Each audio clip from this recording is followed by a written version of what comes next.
Hello and welcome to the debate. I'm Farrukh Pitafi. Viewers, Sana Maqbool regularly hosts this program. At this moment, she is traveling, so I have to host this program in her absence. The moment she comes back, I will resume my duties in this program as one of the analysts. So today we are going to talk about economics matters and particularly the potential of investment in Pakistan. Prime Minister of Pakistan actually gave an interview to Arab News, and there he said that he expects that in next 5 years there is going to be an investment of around $60 billion. Not only that, he also mentioned Recordec, that in that project also he is hopeful that Saudis will be able to buy a stake. So this is very important. Of course, all these things are going to happen through the, because of the SIFC, Special Investment Facilitation Council. And we are going to talk about that as well because it is important. A lot of hopes are actually dependent on that. And not only that, one aspect that is quite intriguing, and you must have seen that Pakistani media keeps on focusing on follow-up news or more or less analysis and at times rejection of various projects, but it hardly actually explains to you what exactly is a body. SIFC is not only important because it is going to ensure that there is investment and it is going to take care of all the bottlenecks on the 3 tiers of governance in the country, offering a kind of one window operation to any potential investor. But it also has a website, and nobody so far has actually mentioned it on air, so I am going to do it. The website is called sifc.gov.pk.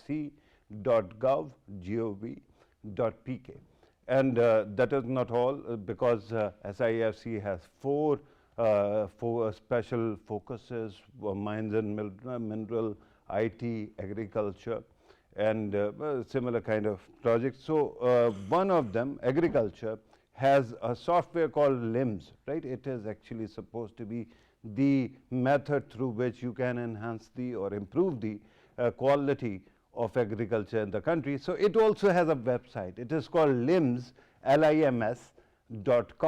So please do visit these websites because these websites contain a lot of information regarding these projects. We are going to talk about these matters and understand what are the areas where there is a potential or possibility of investment, what are the bottlenecks that might actually be there, and how will SIFC and other bodies actually ensure that these issues are resolved. In order to help us understand these issues, in the studio I am joined by Sardar Yasir Ilyas Khan, former President, Islamabad Chamber of Commerce and Industry. Thank you very much, Yasir, for being part of the program.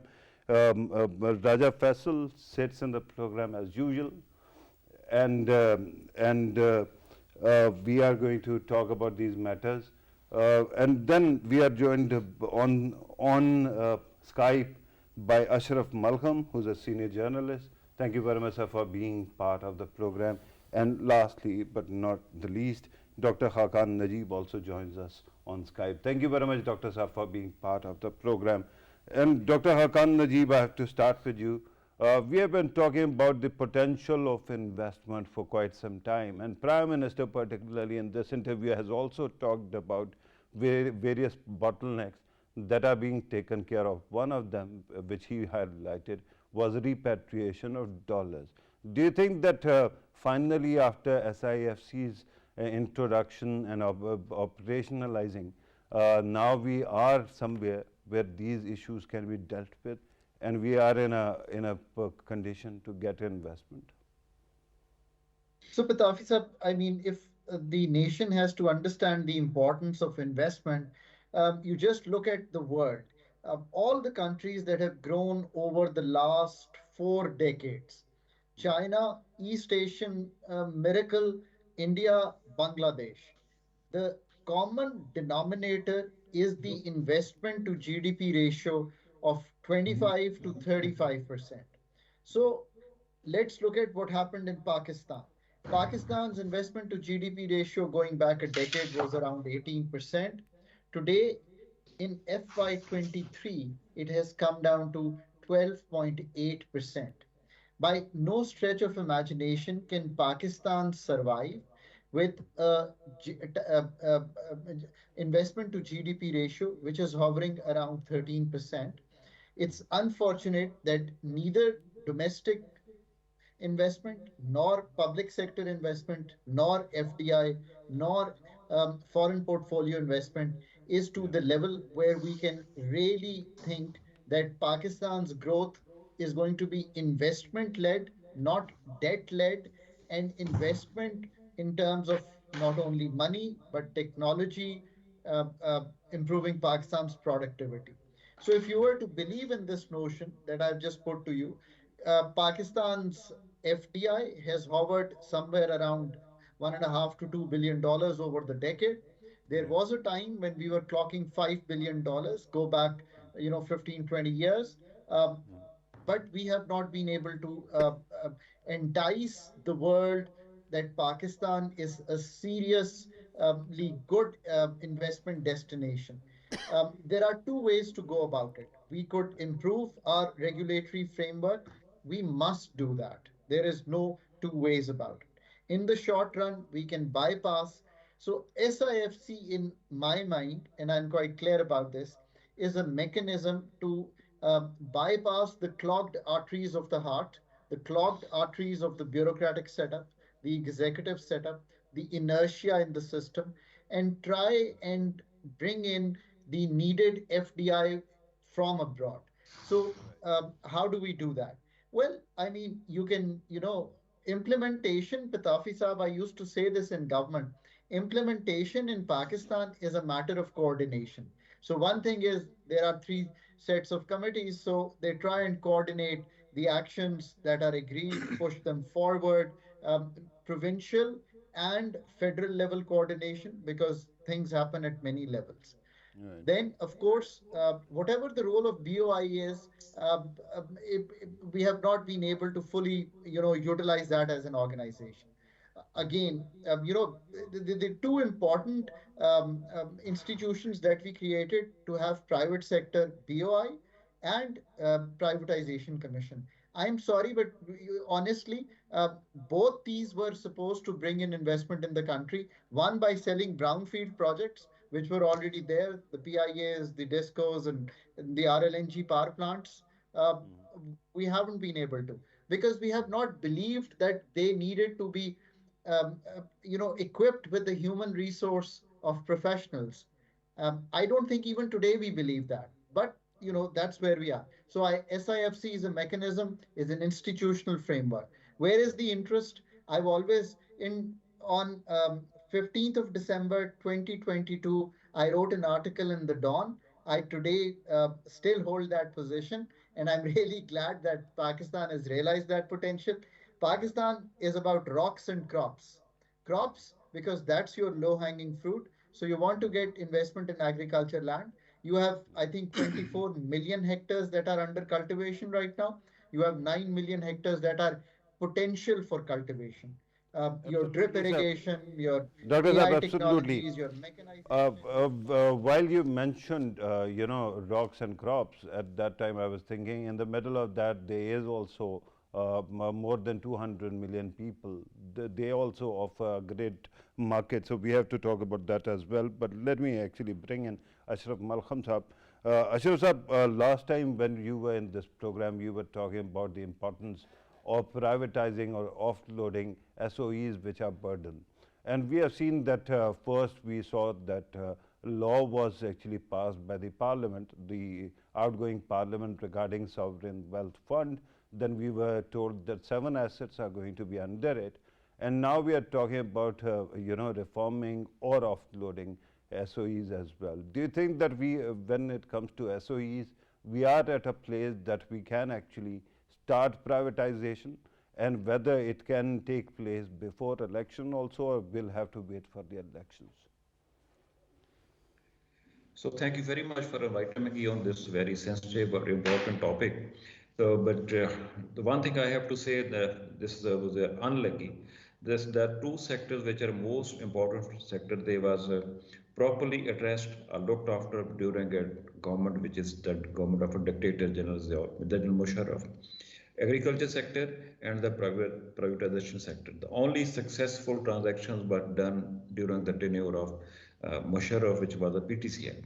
That was a bad department, now performing extraordinary.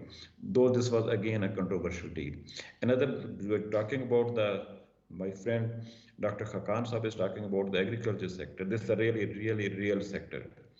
If we look at the history, none of the political governments addressed this sector. Only Musharraf paid some attention to the performance, to improve the performance of the agriculture sector, and a lot of money was invested in canals and water channels. So there was a little bit improvement. So now these both sectors are very important. As far as SOEs are confirmed, they are really black hole in the economy of Pakistan, which is drying up, which is eating up everything which we earn with our loans, debts, and our earning. Everything is going there. So if we look at the performance of the caretaker government, they look ready to get rid of the sick units. One thing important, as I said the day before yesterday, they declared that the Pakistan Steel is a dead assets. It cannot be improved, it cannot be revived. Let's get rid of it. I don't know. Now it can be done or not, how much time the sitting government have. But one thing positive is at least important issues being addressed.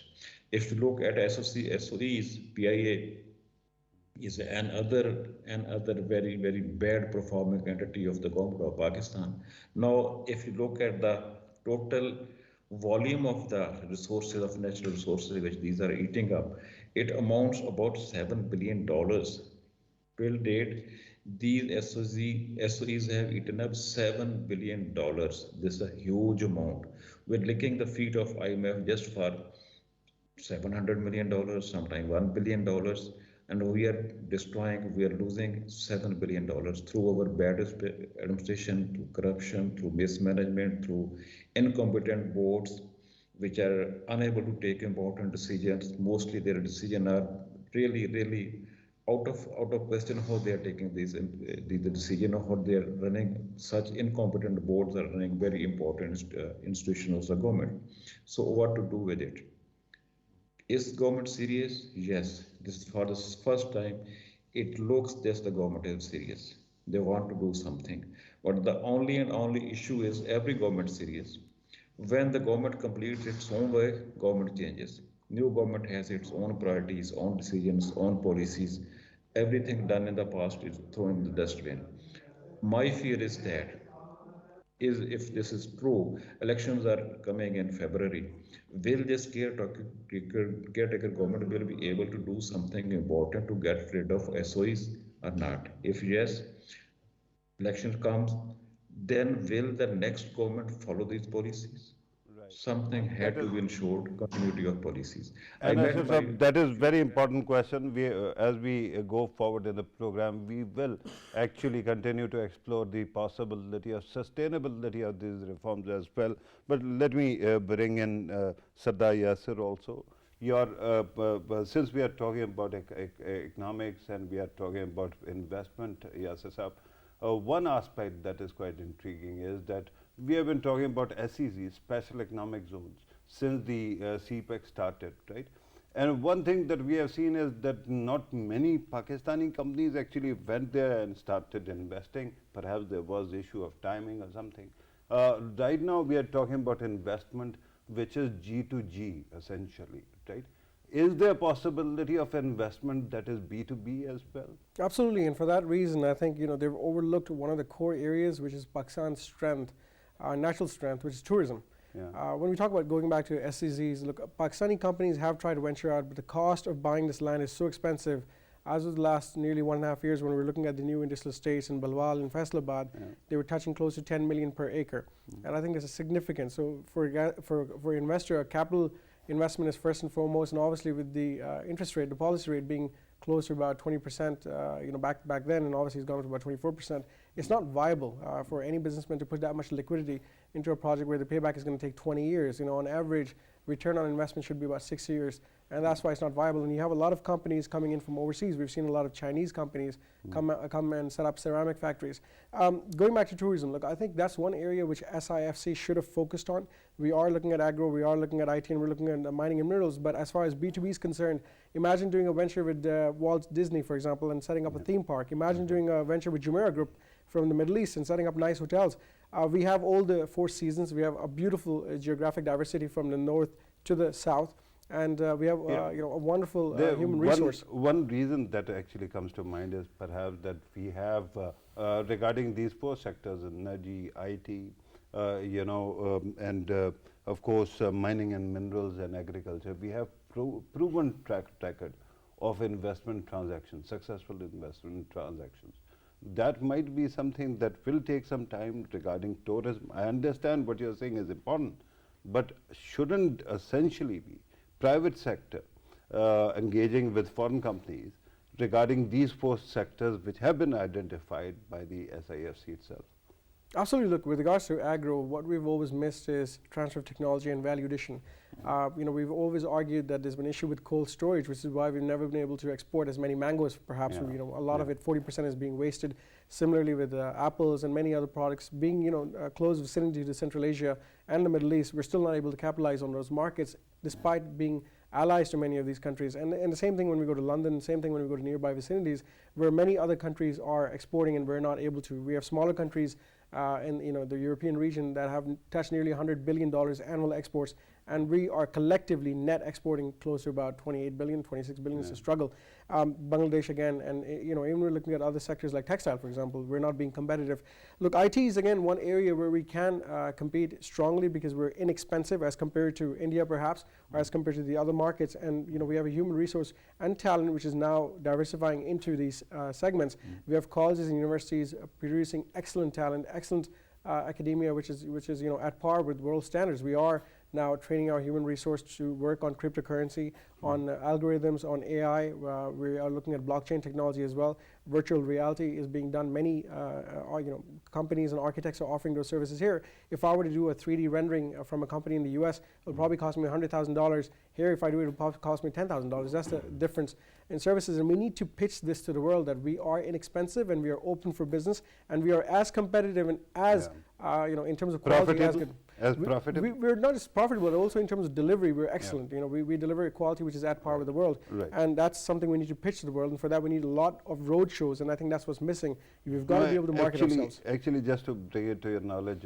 in the month of November and October, both months, right, there were road shows, especially in Dubai and other places, regarding conducted by SIFC and on these issues. So they still hope. But when you were talking about cryptocurrency, I was thinking that there's thinking outside the box and then forgetting that there's a box.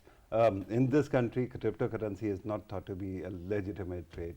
So you have to bear that in mind also. Faisal Sahab, you want to actually chime in already? Please go ahead. Yeah, Farrukh, I just wanted to obviously further highlight the fact which Sardar Yasir was highlighting about IT sector. Of course, very recently I've been going through one of the research done over Pakistan's capacity to earn around more than $50 billion in the sector, IT sector, emerging technologies, AIs. And that can be only done through the things he was obviously highlighting here, that these are the steps which Pakistan needs to be taking in coming future if we do want to obviously take these billions from the international markets. And mind you, India is a country that is earning around $102 billion every year, and of course that too from the IT sector and emerging technologies. They have cashed on it. In time they had the policies to do it, they had the will of the government to do it. That is how we are seeing them earning that many billions in this sector. Right now, if we talk about Pakistan, Pakistan is only earning around $2.7 billion. So we are sort of losing a huge market which we can cash on. So this is a sector which can obviously put us on the right track. On the map actually. Yeah. Right? But regarding something else that we have been discussing in the past, especially you have great interest in CPEC and Yeah. we have to talk about the SEZ, special economic zones. One question that repeatedly comes to mind is, why is it that we have taken this much time to act on it, and why is it that we haven't at least been able to attract domestic investment Yeah. into SEZs? You know, earlier, obviously, Malham Saab, he was, I think he was the one who was highlighting the fact that the continuity of the policies, I mean, if one government is there, of course, they will be having the will to do it. Then the next one comes, they might be having something, some other plans in their mind, and they want to run the country with their own, policies. Here, I want to highlight this, that, of course, sustainability of the ideas we have, of the projects we have, of the policies we have, that should always be there. It should be run by the state, not a certain government, I must say. State should hang on, take hang the on. Who ownership runs of the it. who runs the state? Well, government does, Yeah. but So- there should be certain areas on which all of the political parties, they should have consensus. How? And How do you well, manufacture that consensus? that consensus can obviously come through all of the Charter political parties meeting each other, and they are the ones who can actually bring that on.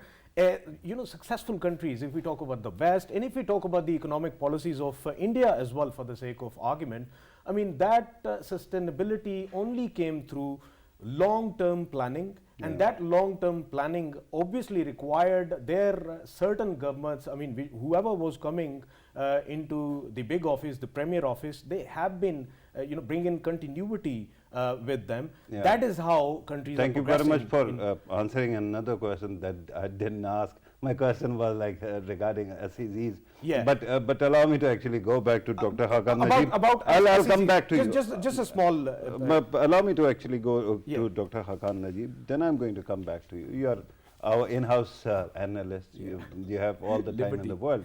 Dr. Saab, regarding sustainability of these reforms that are being offered or that are being promised, I understand that when Malkham Saab was talking about successful examples, that was only General Musharraf, and he stayed for 9 years in power, and yet, except for Etisalat, PTCL deal, we saw what happened to steel mills. We haven't seen much regarding other projects, especially Gwadar also, Gwadar port, the way it was, the deal was spoiled.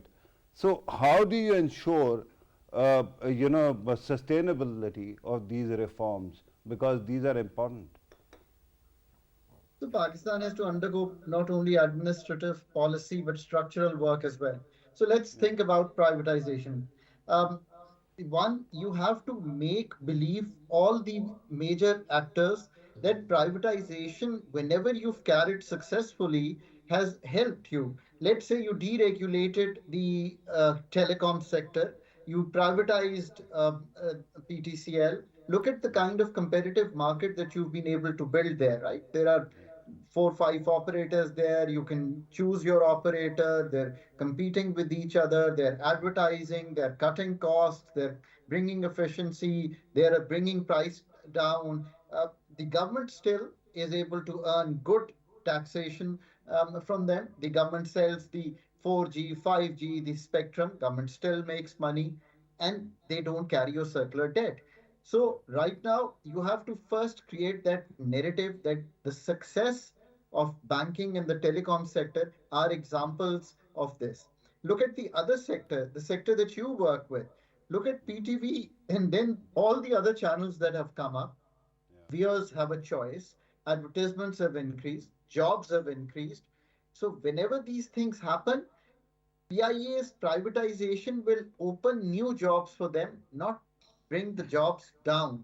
That's the most important message that has to be sent.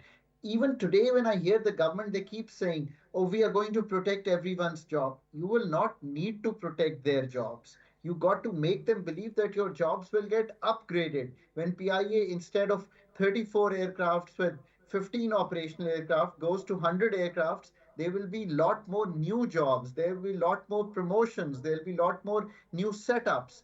So I think the consensus and then narrative. Then, Farrukh, very importantly, you got to build the ability to do these things right. You got to build a first class privatization commission. If you don't build a first-class privatization commission with experts in HR, experts in financing, experts in marketing, experts in selling Pakistan's full potential, as you're trying to do with SIFC when the recent road shows that you saw. Uh, Secondly, you got to see the amount of projects that are there to be privatized. In the financial sectors, still have the first woman bank, you have house building, you have state life insurance. The whole of energy sector is with the government of Pakistan, generating power plants, discos, wheeling, NTDC, everything is with the government of Pakistan. On the aviation side, the biggest airline Everywhere, is with everywhere. us. So, so what one is trying to say is that Pakistan now will not work to its full potential unless you really believe that both the policies as well as the structural work has to be done by Pakistan. But first, a Right. very, very clear vision on these policies.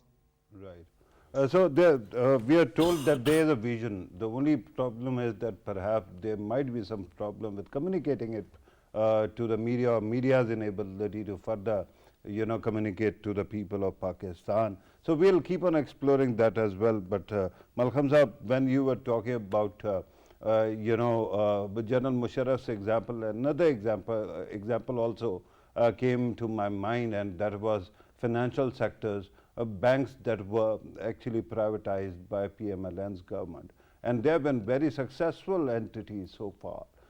In coming days, do you see that there is a possibility of quick succession of privatization efforts in the country?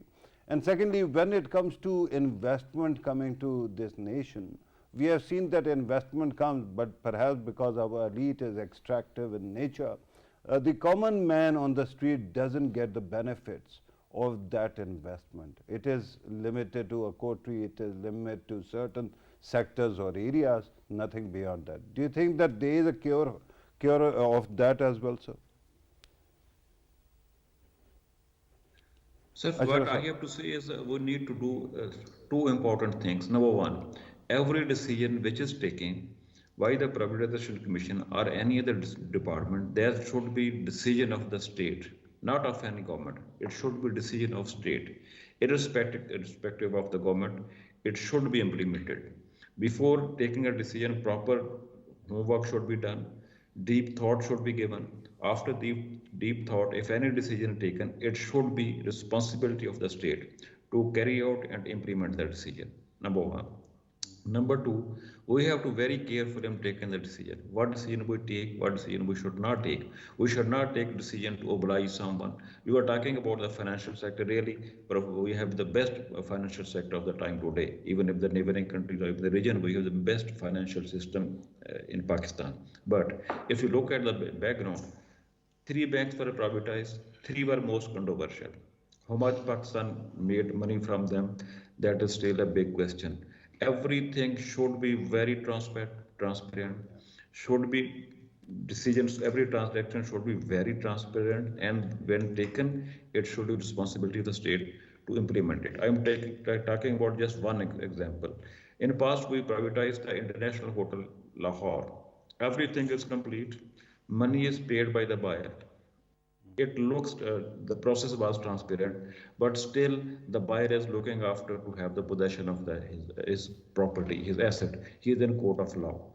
Today, if you look at the damages which he can claim, this is the more than the property of that asset. Then what is the fun in having such decisions which are taken, implemented, but not executed? We have to ensure execution of these decisions, and we have to look at the execution of the decisions. Number two, at the present state, what we are doing, we talked about the SIF. This is a really very important decision. Of course, this is a coordinating body. We are trying to have about $60 billion of the FDI in Pakistan, and today Federal Minister for Investment Right. have an important meeting. He discussed how to execute the special economic zones. But the sad point is this: there is no coordination with the provincial government. Today, the provincial governments are there, but we have to take care We have to ensure, we have to take discipline, we have to let the department work who is responsible for these transactions. We, by creating safe and other departments, we are putting too much burden on the office of the Prime Minister, which is already heavily burdened. Let the decentralize the power. We are going reverse. We are taking the power on a central level. Yeah, Why but are not? Why we are not is letting it, the department? Malkham Sahab, is it not true that the whole idea of SIFC is that there has to be, from the top level, there should be intervention in these matters, and it is ensured that the guarantor of investment in the country is also apprised of all these situations, and it can help the investor. So SIFC has to be there. If we are going to say that now, devolve all these things, don't you think that that will actually undercut this model? Sir, I'm sure, to some extent, I say okay, but my point is we are already burdening the too heavily burdened Prime Minister office. Why concerned departments not working? Prime Minister office role should be to take action against the departments who fail to deliver their duties. If Prime Minister office will be doing everything, what the rest of departments will be doing? Why don't we take action against the departments who fail to fulfill their duties? We have to strengthen the system. We have not to burden the Prime Minister Secretariat. We cannot take every decision at the Prime Minister level. If every decision, every coordination will be done at the level of the Prime Minister, what the rest of the departments will do? And that is a fair point, sir. That is a fair point, because in the past I have also raised this issue regarding Gawada, that it takes a file 2 days to reach Balochistan or Quetta, for that matter, capital of Balochistan, Quetta, from Gawada. And then if you talk about Islamabad, that will take even longer. Let me actually ask the investor, the businessman in our midst. Yasir Saab, do you think that this centralization model will work? Because at this moment we are talking about G2G, and there it is important that the government of Pakistan be responsible for these issues, or this matter has to be devolved to various departments, and then those departments actually open several windows that any investor has to go through. Look, I think that's the core essence and the core ingredient which is missing in this entire model. As we know that BOI was a government entity and it failed many times in the past, there's been very few instances where it's actually performed its actual function. Now with SIFC, the core ingredient is us, the stakeholders, which is the business community of Pakistan. That's missing.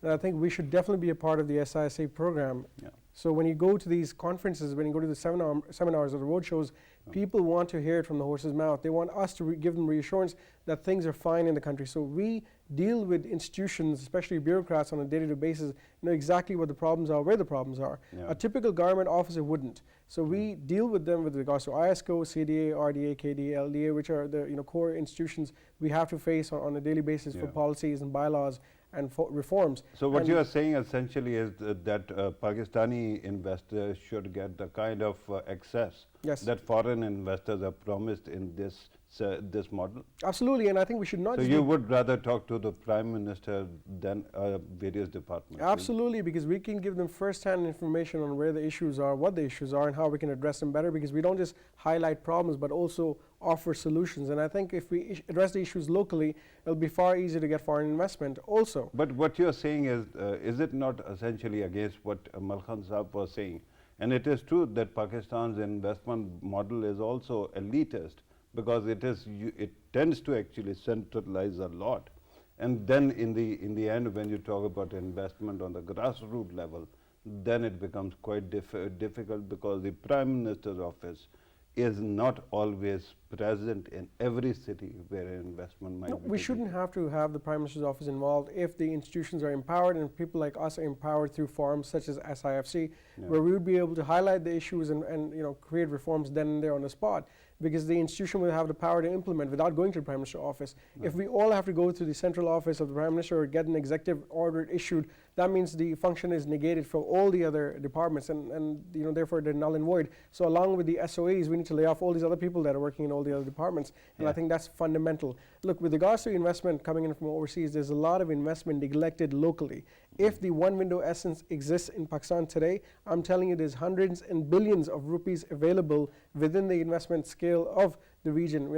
At least within North, I can guarantee you that there's a lot of people looking to invest, not just in real estate, and that's a phenomenon which everyone thinks. There's people investing and ready to invest beyond that. And I gave you an example already. There's IT, there's also tourism. Absolutely, and that is important. Faisal Saab, I can feel that there's a build-up that you want to say many things, and I will ask you to actually say those things as well. But there are two things which are very important.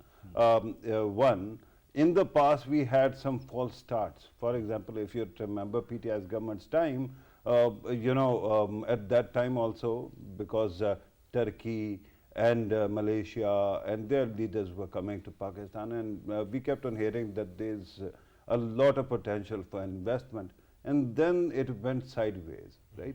On the other side, we have seen also positive examples. There are two positive examples where Pakistani state has acted in tandem and has been successful. One is FATF, where army and civilian were working together and they worked miracles. And then the other one is COVID situation. There also we saw that there was consensus, and that body actually that was created solved the issues. When you say that state should be the guarantor of these things, not a government, can you qualify what is the difference in this scenario? And what do you mean by the guarantor?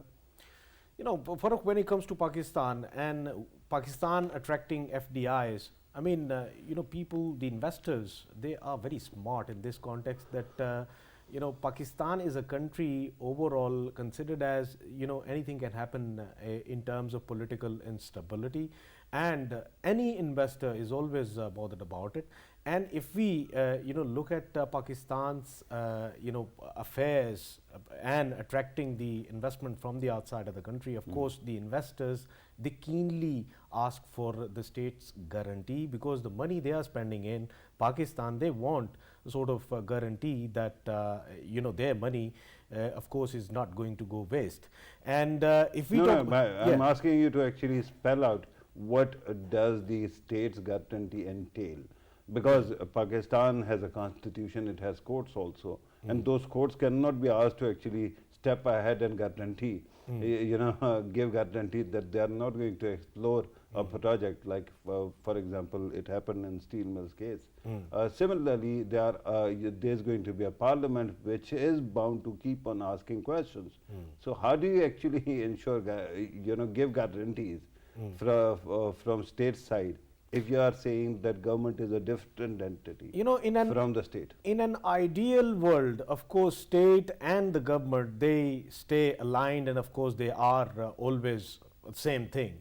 But when it comes to Pakistan, obviously, with the years of my observation, I have been obviously observing different governments coming into Pakistan, and of course every government coming with their own ideas and with their own implementations, and what they want to do, it's all with them.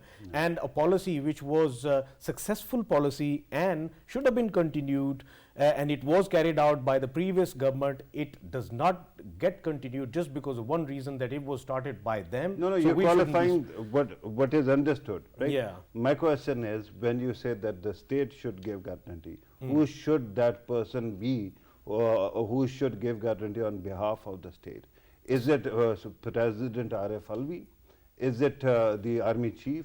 Is it Chief Justice of Pakistan or Prime Minister? In the end, it has to be Prime Minister, right? Which is essentially head of government, who is essentially head of government, not head of state. But Farrukh, I wanted to say, let me simply say it, and I was obviously trying to evade this question, but I'm just talking about the establishment. Of course, establishment should make sure that all of the government, whichever the government is there, of course they need to have a dialogue with them on this, that whenever they come up with the different policies, of course the investors, they lose sort of trust on Pakistan. Let me parse what you are saying, right? And that is that by establishment you mean leadership of army, of course, right? And when you're talking about leadership of army and the Supreme Commander, President of Pakistan. Yeah, of course. But you meant what you meant, right? The problem there also is that army chiefs also changed, right, after 3 years. So that becomes change is something that you cannot renegotiate, and that becomes a problem. Allow me to actually go back. Let me complete so that there is no Ambiguity on this side. matter. I just wanted to say that Pakistan, all of the stakeholders, the powerful sections of Pakistan, the people who are most powerful in Pakistan, they should all of them sit together and come up with a plan, which is a very long-term plan, and which is a very long-term plan, and there should be terms and conditions, and them terms and conditions should never be Thank you very much. But when? Whenever Elections are possible. approaching. We are already late. Whenever possible. Yeah, but you'll have to give me a timeline, right? Yeah. What do you have in mind? Before elections, now. after elections? Yeah, just now, before elections. So you're complaining about people who are going to come into power after elections, and you want consensus now. No, I'm just talking about a consensus, and that consensus, the political consensus, on the basis of consensus related to economic, fabric of Pakistan. It goes back to possible. That is possible before all of the manifestos of the political parties they are crafted. It goes back to the idea of Charter of Economy, but that is the biggest rub here. And let me go back to Malkham Saab once again. Malkham Saab, since we are talking about consensus or guarantees, especially ensuring, and you also agreed with the proposition that it should be the state of Pakistan that should ensure that these policies are implemented. Governments will come and go. So, of course, state is an abstraction which is usually run by the government of the country. So now, who do you think should be the guarantor in this matter? I think there should be a broad decision taken with the consultation of all stakeholders, I mean political parties as well as the establishment. If any decision is taken regarding the privatization or any other decision regarding the Pakistan economy, it should not be hindered, it should not be stopped, it should not be altered, it should continue. Change of government shouldn't matter at all. Some decisions are decisions of the state. In some areas, we do have some decisions which are not affected by the change of government. Especially, let's say the decision regarding our foreign policy vis-a-vis to India and Afghanistan or America. These policies are continuation and running in the continuation. So, economic policies, economic decisions should be followed by all successive governments. But the most important thing is when such decisions are taken, all stakeholders, all business community, all political parties should be taken on board with after having a hectic discussion, develop consensus, then take decision, then these decisions should not be reversed. I am talking about about the Pakistan steel mills. We took a decision, steel mill was privatized, but the Supreme Court gave a decision. Another decision of the Recordec, we gave it contract the company, Supreme Court cancelled. We came about the rental power projects which we took from the Turkey. And government of Pakistan took their cases, decision. Ashraf Sahab, these are instructive cases. I'm told that we are running short of time. So very quickly I have to go back to Yasir Ilyas Sahab also. Yasir Sahab, one question regarding business sector and private sector, right? The biggest concern that I see, and that also includes my concerns as well, my profession as well, and that is lack of information in public sphere. And I keep on seeing when you go to China, when you go to India, when you go to other countries, the private sector, for example, in India, FICCI, they generate a lot of literature to educate masses and the stakeholders about these matters. Perhaps media might not be doing its best, but why is it that the private sector is not contributing to this kind of information either?